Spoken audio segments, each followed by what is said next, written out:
da Simone. Então vamos aqui. Margarete Áquila.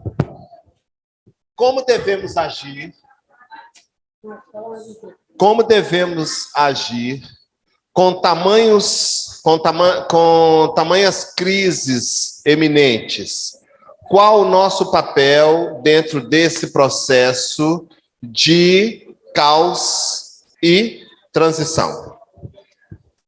Bom, você deve estar falando da crise que um contatado, um abduzido alcança no seu processo. Aí atrás, vocês estão ouvindo? Legal. Na verdade, todo o processo que passamos de mudança interior, quando a gente dá um que a gente chama de turning point, ele exige desapego, é a primeira coisa.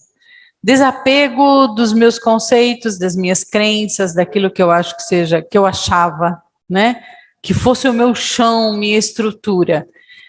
Então, para que a gente possa, falando em níveis energéticos dos chakras, para que a gente possa ir superando um chakra mais egóico, que está aqui, do estômago para baixo, para poder fazer o turning point, subir para chakras mais espirituais, eu preciso trabalhar sempre o nível de apego em que eu estou. Então, se eu estou em níveis de apego, por exemplo, ao medo, no chakra raiz, né, onde eu estou bloqueada, onde eu estou paralisada nesse processo, eu preciso, então, me desapegar de algumas, que eu suponho sejam algumas verdades. Por exemplo, quem está bloqueado no chakra raiz acredita que o mal esteja fora e não dentro da pessoa. Então, eu tenho medo do que possa me acontecer, do que as pessoas podem fazer comigo, do que a vida pode me levar, etc. A pessoa vai ter que aprender a relativizar esse mal que ela está dizendo que está fora. Ela vai ter que olhar para dentro e falar, não, mas eu também tenho mal dentro de mim. Eu não sou só luz, mas eu também tenho as sombras. E a partir desse momento, trabalhar essas sombras, acreditando de fato que você pode tirar e diminuir o mal que existe dentro de você. Isso é um desapego. Eu preciso desapegar de certas crenças que eu tenho para que eu possa avançar em níveis energéticos superiores, por exemplo, chegando no chakra umbilical. E assim sucessivamente. Todo o processo evolutivo ele exige um desapego de crenças que são restritivas, que dificultam o nosso processo evolutivo. Por exemplo, eu quando dou um curso, alguém fala, eu não acredito que a gente não precise de competição. Competição é algo saudável, é algo que faz a gente crescer. Eu falei, olha, só se for no seu mundo. Porque em mundos evolutivos nós não precisamos de competição para sentir vontade de ser melhor. Então, precisa superar essa necessidade de competição para achar que é assim que se evolui, que se cresce. Então, eu tenho que me desapegar de crenças restritivas e me apegar em níveis superiores de crenças. Por exemplo, quando eu chego no cardíaco, eu preciso acreditar no amor, acreditar no perdão, acreditar que eu tenho que estar disponível para o outro para também receber este amor. Se eu estiver no egoísmo, aqui embaixo, nos chakras inferiores, prisioneiro deste processo de que eu não posso dar nada, porque se eu der, vai faltar para mim. E nós temos essa restrição na crença. Não, eu vou dar uma cesta básica, e se faltar, né? Para mim. Eu vou dar... Não, então... Sempre existe o desapego numa crise. Aprenda o que você tem que se desapegar, no nível que está te mantendo prisioneiro daquele estágio. E amplie as suas condições para que você tenha crenças onde você pode se segurar com mais firmeza em novos estágios de consciência. Tá? Eu diria que é isso. Muito bem. Tem palmas, não? Esse é bom, né? Sou exigente. Bom, para não dizer que é implicância, Aguinaldo. Muito bem. Muito obrigado. Só avisa essa relação que está difícil. Muito obrigado. Então, Aguinaldo, de acordo com o seu tema, né? Qual a origem espiritual da psicopatia? Depende. Do psicopata, mas tem um I aqui. Tem um I aí. Tem um I aqui. Tá? É na mesma linha. Tá na então, mesma direção. Não me dê exemplo de utilizando, por favor. Não, fique tranquilo. Por exemplo, quando você fala da psicopatia, observemos Marcão. Não, deixa. É assim. Foi dito aqui, eu não lembro se pela Margarete, foi pela Margarete, que a doença, as enfermidades, elas são da alma. Lembrando aqui a parábola do filho pródigo. Em algum momento da nossa caminhada evolutiva, nós nos distanciamos do Pai, ou seja, nos distanciamos das leis divinas, e isso nos adoeceu. A doença física, ela, a rigor, é o último estágio desse distanciamento de Deus, desse distanciamento das leis de Deus. Então, quando você fala das doenças psíquicas, as mais variadas possíveis, são as loucuras, os desequilíbrios, desse afastamento das leis divinas que nos fazem adoecer.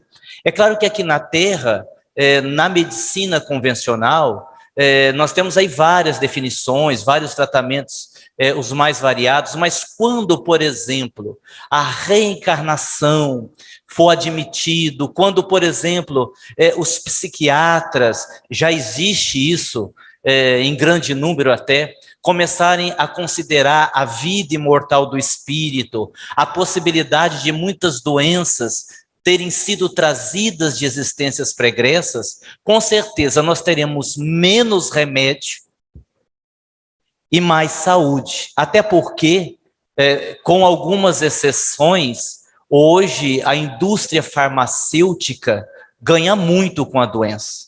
Então não é muito interessante para muita gente que nós sejamos curados, né? Eu acho que é por isso, por exemplo, que essas terapias alternativas, a hipnose, a própria terapia holística e as mais variadas cresceram tanto, porque você encontra ali um tipo de tratamento que agrega muito, como você vai tratar as energias, você vai tratar os chakras, você vai fazer uma regressão das vivências passadas. Então, tudo isso contribui de uma forma mais ampla para nos auxiliar na cura. Lembrando que a cura é sempre de dentro para fora. A cura de qualquer enfermidade, como já foi dito aqui, de formas diferentes, está na nossa melhoria, no nosso autoconhecimento, na mudança de como nós conduzimos a nossa vida. Agora, a causa, aí cada espírito, de acordo com a sua trajetória, de acordo com a caminhada que fez, nós vamos ter aí causas diferentes. Nós não temos um único padrão, certo? Você tem a depressão, por exemplo.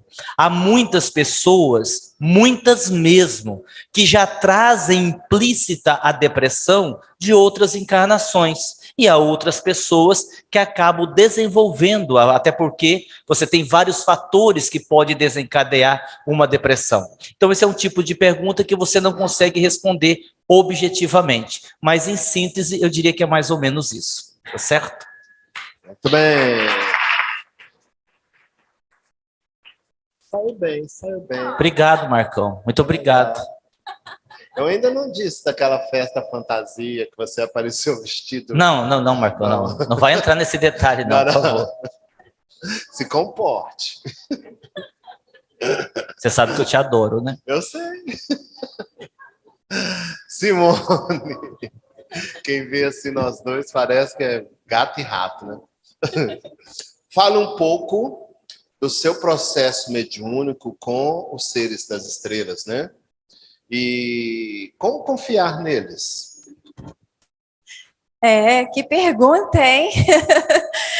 Como confiar neles? Eu confio em mim? Né? Eu confio no meu próximo? Complicado. Como é que eu vou confiar naquele de um outro planeta? Nossa. Então, a confiança, ela vem a partir daquilo que você tem como conteúdo, aquilo que você ouve, aquilo que você sente. Simples. Para tudo, temos que analisar. né?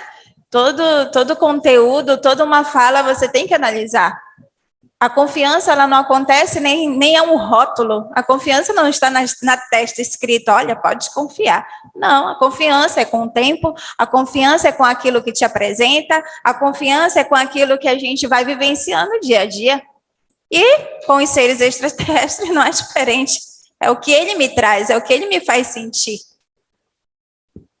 Muito bem. Palmas. E agora para Mônica, a menina que eu viciei em série. O que é, Marcos? Que eu viciei em séries. Ele me viciou em assistir séries, gente. Tudo começou com Salvation. Tudo.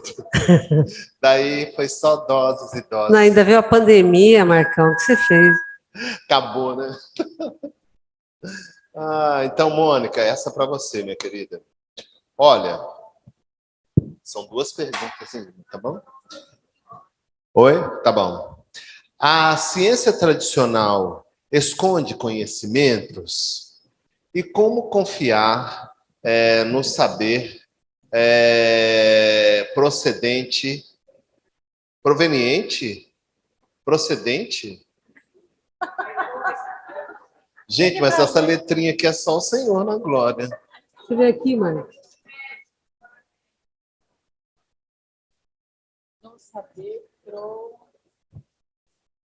produzido. Precisou. Produzido por seres humanos. Olha, gente, é assim.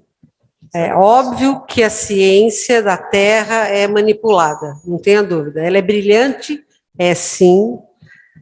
Concordo totalmente com você, é um vírus de laboratório, vergonhosamente mandado pelos Estados Unidos para Wuhan, e ninguém domina a ciência genética como os chineses dominam, e daí vocês podem expandir isso ao extremo, não é? Mas a ciência da Terra também produziu luz, microfone, internet, roupa, aquele all-star nojento do Marcos, a comida que a gente come, não é? Então, a gente não pode generalizar para o ruim e nem exaltar só o bom, porque a ciência da Terra, ela é produzida por nós, humanos da Terra, que somos profundamente corruptos ainda na forma de sermos. Então, todas as tecnologias que surgiram, notadamente nos últimos 10 anos, e que facilitaram as nossas vidas, elas não podem ser escondidas. Você não pode dizer que a penicilina, o raio-x, a vacina descoberta pelo SEIB, são coisas ruins. Você não pode generalizar.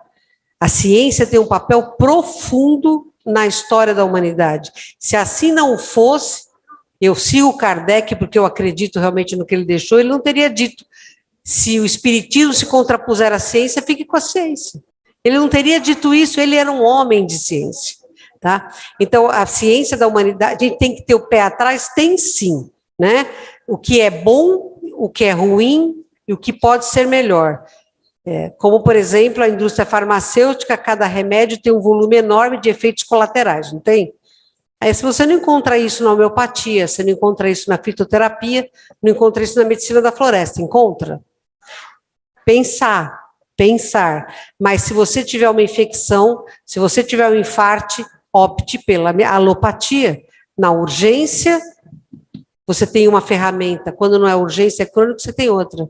Então, é claro que a gente pode confiar no que o homem da terra produz, porque o homem da terra é filho de Deus. Deus não produz peças quebradas, Deus produz peças em profunda e constante evolução e progresso. A ciência nos reflete. É óbvio que a gente vê armas que matam. Isso é muito triste. Mas a gente também vê remédios que salvam. A gente tem que dar o peso devido às coisas. Muito bem. E agora a gente vai abrir espaço para o pessoal da internet, tá? Eu fiquei sabendo aqui por vias confiáveis que vai ser a Bebel que vai falar isso, não é, Bebel? É isso mesmo, Marcos. Boa noite a todos. A gente tem aqui 3 perguntas, tá? Eu vou começar com a pergunta da Nazaré Oliveira. Ela pergunta para a doutora Mônica de Medeiros. A pergunta dela é assim: Nos últimos dias, ao tocar pessoas, eles reclamam que eu dou choque nelas.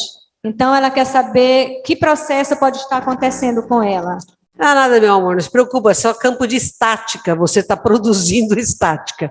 Arrasta seus pés no chão, ande descalço, abrace árvores, que isso passa. Isso é muito normal quando nós temos inversões atmosféricas, ou o ar fica muito seco, ou você fica energeticamente muito carregada.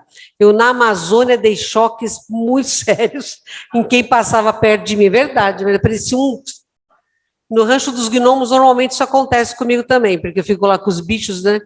Mas é normal. Só anda descalço, abraça a árvore, mexe com sal que você descarrega. Obrigada. Agora a pergunta vem da equipe do Holístico Sem Fronteiras, é o Leandro Miranda. Ele tem duas perguntas. Uma é para o Agnaldo Paviani.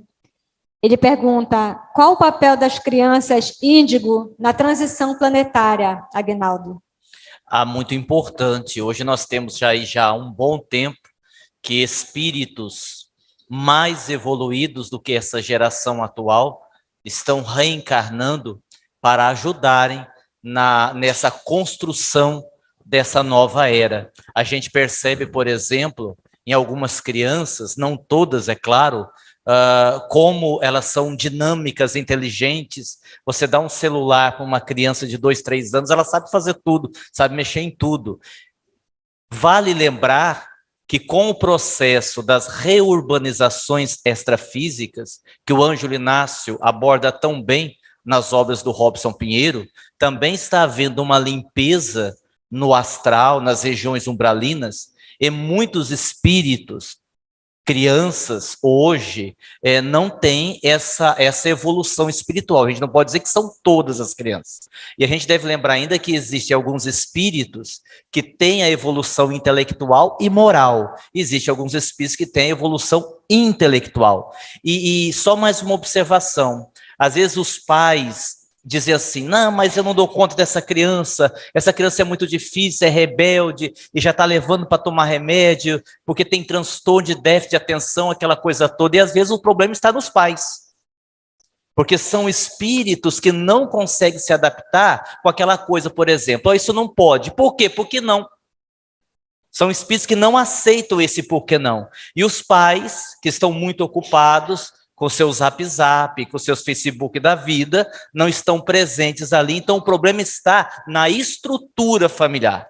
São espíritos inteligentes que têm uma outra percepção, e como nós, enquanto pais, não estamos conseguindo ver isso, a gente tem essa dificuldade, né? Então, é nesse sentido. Ok, muito obrigada, Agnaldo. E a última pergunta vai para você, Marcos Leão. Até que enfim. Você achou que você ia ficar aí só desfilando?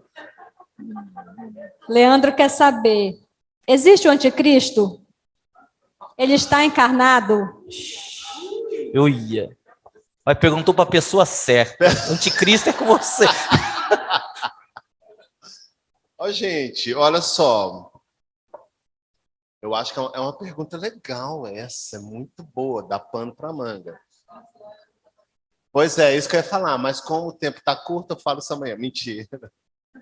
Não, mas olha só, a personificação do mal, né, numa estruturação bíblica, que a maioria de nós conhece, e que tem uma representatividade contrária à luz, ao bem, ao progresso, é óbvio que ela tem a sua presença em determinadas inteligências desencarnadas, sim.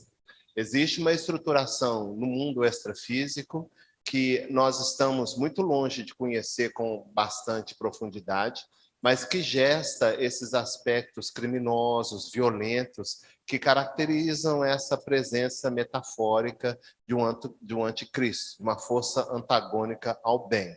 O mal, ele existe, sim, e é uma coisa que a gente agora estamos experienciando a oportunidade de conhecer. É óbvio que um indivíduo exclusivamente voltado para esse fim, sem uma possibilidade de redenção e de crescimento, está fora de qualquer regime que diz respeito à evolução, misericórdia e justiça divina, né? É, sim, uma como é que eu vou falar para vocês assim? É sim uma questão que nós podemos examinar com mais profundidade, mas a gente vai ter que tirar esse véu de místico, esse véu de alguma força eternamente voltada para o progresso e a evolução. Só resumindo, existem mentes diabólicas assim. Existem seres que são voltados para o mal, que têm como a estrutura da maldade a sua sociedade, o seu comportamento estabelecido. E odeiam qualquer coisa que diz respeito a progresso, a crescimento, a um movimento semelhante a esse que nós estamos fazendo. Mas sobre as características bíblicas, que são simplesmente não, mas que são figuras para que a gente possa, pelo menos, dar uma dilatada na nossa forma de ver e de pensar essas coisas, não.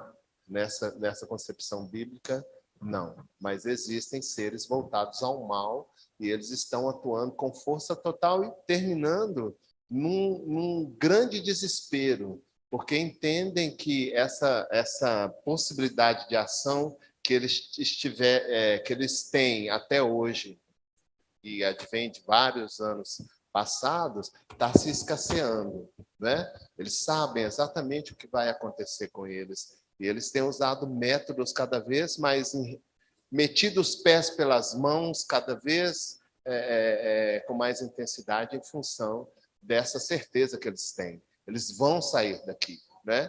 Eles não têm outra alternativa. Esse jogo eles já perderam. Eles vão sair. Então, já que eu vou sair dessa casa, eu vou bagunçar essa casa do jeito que eu quiser. Tentar arrastar o maior número de pessoas que eu possa levar comigo, seja para onde eu for, porque eu já tenho, inclusive, um séquito para poder continuar os meus processos que eu acho que são importantes para mim. Basicamente é isso.